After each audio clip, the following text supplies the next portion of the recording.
नमस्कार, आप देख रहे हैं विश्व इंडिया टीवी न्यूज। खबरों के साथ हाजिर हूं मैं वर्षा सिंह। अब नजर बड़ी खबर पर। क्या पत्नियां भी किराए पर ली जा सकती हैं?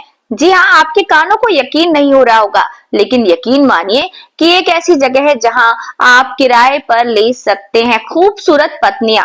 तय होता है रेट, पसंद आने पर शादी की है छूट, टूरिस्ट की लगी रहती है भीड़। थाईलैंड दुनिया के सबसे फेमस टूरिस्ट प्लेसेस में से एक है, जहां हर साल लाखों लोग इसकी खूबसूरती को देखने आते हैं। लेकिन हाल ही में एक किताब सामने आई और इसके बाद यहाँ की रेंटल वाइफ प्रथा को लेकर काफी चर्चा भी होने लगी है। थाईलैंड दक्षिण पूर्व एशिया का एक खूबसूरत देश है, दुनिया के सबसे मशहूर टूरिस्ट डेस्टिनेशन में से एक है। लोग यहाँ के समुद्र तटों और नाइट लाइफ का मजा लेने आते हैं। लेकिन अब थाईलैंड एक और वजह से चर्चा में है। हाल ही में आई एक किताब ने यहाँ रेंटल वाइफ चलन को लेकर नई बहस छेड़ दी है।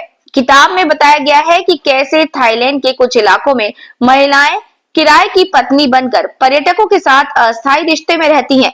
दिलचस्प बात यह है कि अगर किसी को लड़की ज्यादा पसंद आ जाए तो शादी तक का विकल्प खुला रहता है।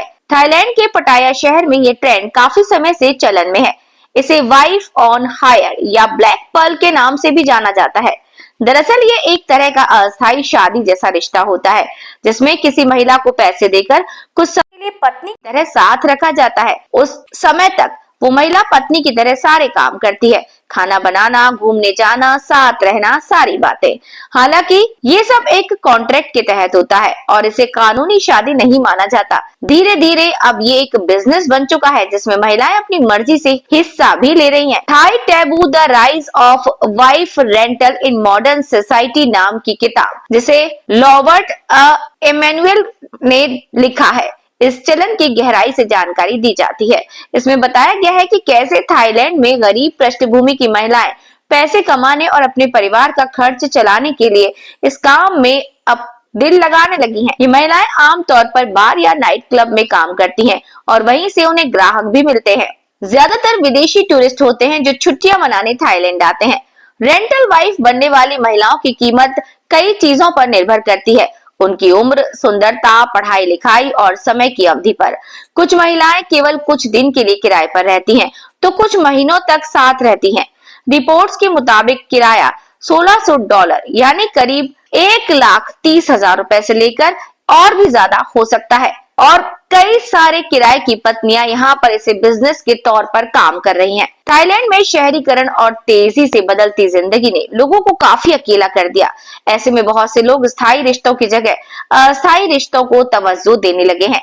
थाईलैंड की ये परंपरा, जिसको रेंटल वाइफ भी कह रहे हैं, खूब चर्चाएं बटोर रही है। तो अगर आपको पत्नी नहीं मिल रही है और आपको टेस्टिंग के लिए पत्नी चाहिए, तो इसके लिए आपको थाईलैंड जाना होगा। वैसे इस वीडियो के अंत में हम तो यही कहेंगे कि हमारी संस्कृति सबसे अच्छी, हमारी पवित्र संस्कृति सबसे अच्छी। शादी करो, निभाओ और रिश्तों को बनाओ। पर यह भी एक नई परंपरा है जो आज के समय में चलन में है। इस बुलेटिन में फिलहाल इतना ही। फिर मुलाकात होगी कल नई खबरों के साथ। आप देखते रहिए विश्व इंडिया टीवी न्यूज। अब सुनेगा भारत।